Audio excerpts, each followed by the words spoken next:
ఆంధ్రప్రదేశ్కి ఒకే రాజధాని అమరావతి. దీనికి సంబంధించిన బిల్లు నిన్నే పార్లమెంట్లో పూర్తిగా ఆమోదం పొందిన నేపథ్యం అయితే కనిపించింది. నేను చూసుకుంటే రాష్ట్ర వ్యాప్తంగా కూడా ఒక పండగ వాతావరణం అయితే కనిపించింది. ఇదే అంశంపైన మనతో పాటు మాట్లాడడానికి విజయనగరం నియోజకవర్గ ఎమ్మెల్యే పోస్పాటి అతిథి విజయలక్ష్మి గజపతి గారు మనతో పాటు ఉన్నారు. ఆవిడతో మాట్లాడే మరిన్ని వాళ్ళు తెలుసుకునే ప్రయత్నం చేశారు.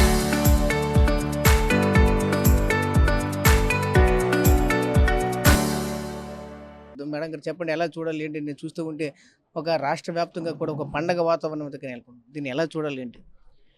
కోర్స్ ఇన్ని సంవత్సరాల తర్వాత ఒక ఏకైక రాజధానిగా అమరావతి అనేది మనం 28 మార్చ్న మనం అసెంబ్లీలో పాస్ చేయటం, అలాగే ఇప్పుడు పార్లమెంట్కి వెళ్ళి అది నిన్న కూడా పాస్ అవటం, లోక్సభ రాజ్యసభ రెండిట్లో కూడా పాస్ అయి రావటం.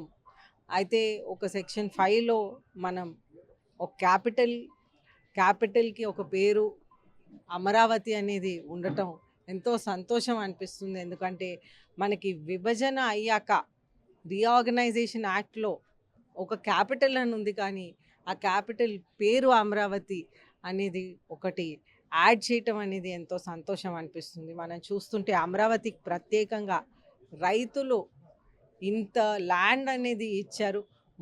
మొత్తం ప్రపంచంలో ఎక్కడి జరగని విధంగా ఇంతమంది రైతులు కలిసి ల్యాండ్ ఇచ్చి, అలాగే ఆ రోజు నవ్యాంధ్ర ముఖ్యమంత్రి వర్యులు నారా చంద్రబాబు నాయుడు గారు ప్లాన్లు వేసుకొని ఏ విధంగా ఒక క్యాపిటల్ ఉండాలి, అడ్మినిస్ట్రేటివ్, లెజిస్లేటివ్, జ్యుడిషియరీ వింగ్స్, అలాగే roads, drains, lighting, blue and green క్యాపిటల్గా మనం ఆ రోజుల్లో నారా చంద్రబాబు నాయుడు గారు ప్లాన్ చేశారు. అయితే ఈరోజు ఆ అమరావతికి ఒక చట్టబద్ధంగా ఉండటం అనేది చాలా సంతోషం అనిపిస్తుంది. అక్కడ ప్రజలందరూ కూడా రాష్ట్ర వ్యాప్తంగా చాలా సంతోషిస్తున్నారు. ఎందుకంటే అన్ని ప్రాంతాలకి, తెలంగాణ అవ్వనియండి, తమిళనాడు అవ్వనియండి, లేకపోతే ఇంకా వేరే యూపీ అవ్వనియండి, ఏ ప్రాంతంకైనా ఒక క్యాపిటల్ అనేది ఉంటుంది. కానీ మనకి ఆంధ్రప్రదేశ్కి ఎప్పుడైతే డివైడ్ అయిందో అప్పటికి మనకు ఒక క్యాపిటల్ లేదు.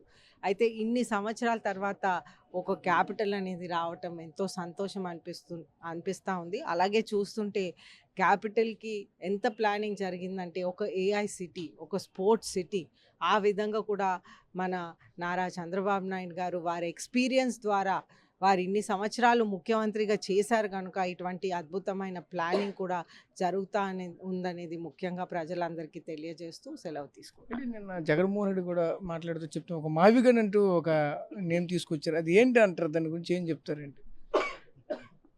ఆయన ఫస్ట్ ఆఫ్ ఆల్ మైండ్ ఒకటి టెస్ట్ చేసుకోవాలండి. బికాజ్ ఆయన థింకింగ్కి ఎవరు అంత దిగజారలేరు. ఆయనకి అర్థం లేని మాటలు, ఒక కంటిన్యూటీ అనేది ముఖ్యం ఏ రాష్ట్రంకైనా.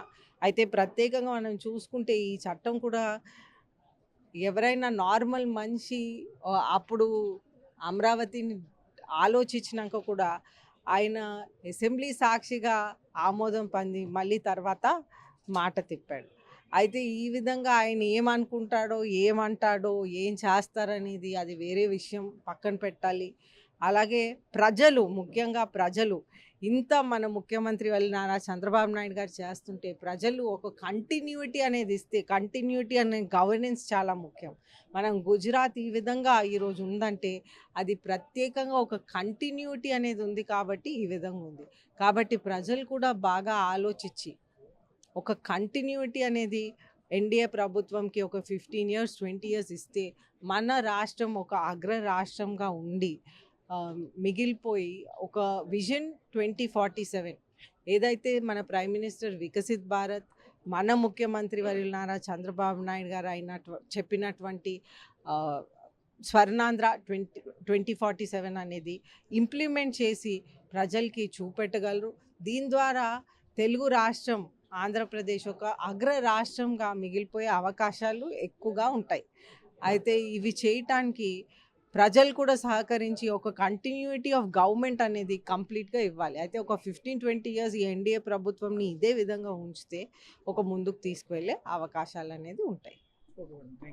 సో చూసాం కదా, ముఖ్యంగా చూసుకుంటూ ఒకటే చెప్పుకోవాల్సిన నేపథ్యం అయితే కనిపిస్తుంది. ఏదైతే ఈరోజు అమరావతి రాజధానిని ఈరోజు పార్లమెంట్లో ఆమోదం చేయడంతో చాలా హర్షం వ్యక్తం చేస్తున్నటువంటి నేపథ్యం కూడా కనిపిస్తున్నది. ఈ విధంగా ముఖ్యంగా మనం చూసుకుంటే ఏదైతే ఒకవైపు జగన్మోహన్ రెడ్డి మావిగన్ పేరునైతే సూచించారు. దానిపైన కూడా తీవ్రంగా విమర్శలు కూడా గుప్పిస్తున్న పరిస్థితి కనిపిస్తూ ఉన్నాయి. అదేవిధంగా 2047కి ఖచ్చితంగా అమరావతి రూపురేఖలు మారబోతున్నాయి. రానున్న రోజుల్లో ఒక దేశంలోనే నెంబర్ 1 రాజధానికి అయితే మన తయారవబోతుందంటూ కూడా చెప్పుకోవాల్సిన నేపథ్యం కూడా కనిపిస్తుంది. అంతటి కూడా ఒక విజనరీ ఉన్నటువంటి లీడర్ నారా చంద్రబాబు నాయుడు గారి నేతృత్వం అంతా జరుగుతుంది. ఖచ్చితంగా అటువంటి విధంగానే యూత్కి, అలాగే ఇక్కడ రాజధాని అనగానే ఒక అమరావతికి పేరుకు ఒక బ్రాండ్గా మారిపోయే రోజులు అయితే ఖచ్చితంగా వస్తున్నాయంటూ కూడా చెప్పుకోవాల్సిన నేపథ్యం కూడా కనిపిస్తూ ఉంది. Camera person Naidu Rajesh, RTV, Vizianagaram నుంచి.